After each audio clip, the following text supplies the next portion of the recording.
Good day and welcome to FDM, the channel dedicated to feather data models. Well, it's Friday and time for our weekly update to see if we are winning in this global battle against the pandemic. And I've got quite a few things that I want to show you today. So let me start with the calculations. I've added quite a few calculations, and let me quickly show you what I did. Well, as you know, I report the new infections, and I'll go to that report in a moment. What I've done is to add to that the scaled South African and United States new infections. I've scaled them so that they all are the same in the date that I started with the model, which is the 6th of April. So on the 6th of April, I set the total infections equal to that of the model, or actually to that's been reported for both the US and South Africa, and then I also add that to the graph. And then also I calculate the infections as a percentage of the population size. So what I did for that is to use the population. So for the world, I've used the total world population of 7.78 billion. And then I've used the latest South African figures, which is 2019 something, and which is 58.8 million, and also the latest US figures, which is pretty up to date, and then 29.6 million. Okay, so I'll put those figures in. There's the 7.78 billion, the 58.8 million, and the 329.6 million for the US, South Africa, and for the world. And I calculate the infections. This is the total infections, but then I report the change in that figure as the new infections. And I'll go through that in a moment. Okay, so let's move to the report. Now there's a lot of calculations, a lot of things happening here. I'll also put this file on the website, so there will be a link in the description, and you can download the file and look at these figures for yourself if you want to. But let me go to the report. Okay, so here you see the one I've been looking at every week. That's the model. I'll just quickly show you what's happening here. This is the new infections according to the model. And this grayed out area, or this darker area that you see here, is when the model started. I built the model and then I calibrated everything to be equal on the 6th of April, and from then on I just ran the model. Okay, and there's the world figures. The sort of green line is the world figures, and there's a 7-day moving average plotted over it. And you can see the world is sort of starting to win the battle. The world as a whole is starting to win the battle. We're not really making the progress we need to eradicate this thing, or to claim victory. We really need this to rapidly come down, the number of new infections per day.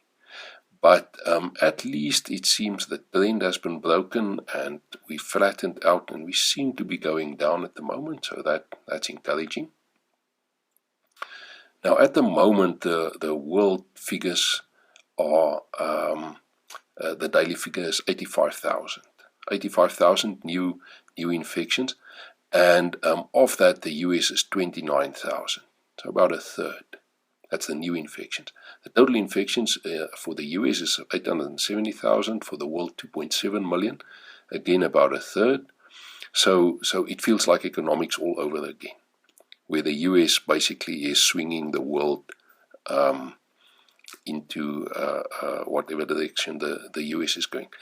And so these figures pretty much follow or reflect what's happening in the US. And there you can see the US. Now these are relative figures. So you shouldn't look at the level, you really should look at the trend here.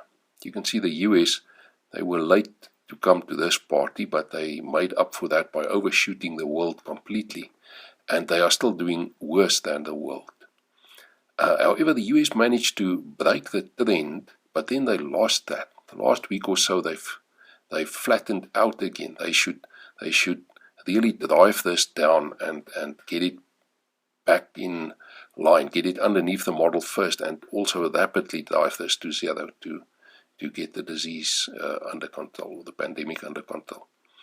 But that's the world for you.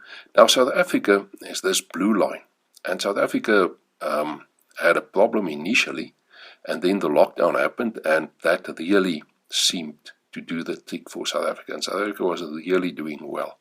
However, the last 2 or so weeks, South Africa's been struggling, especially the last figure. The latest figure was 300 new cases, which you see there, and that was, or that's the moving average. There's the 300 cases. So South Africa has got this extremely worrisome trend.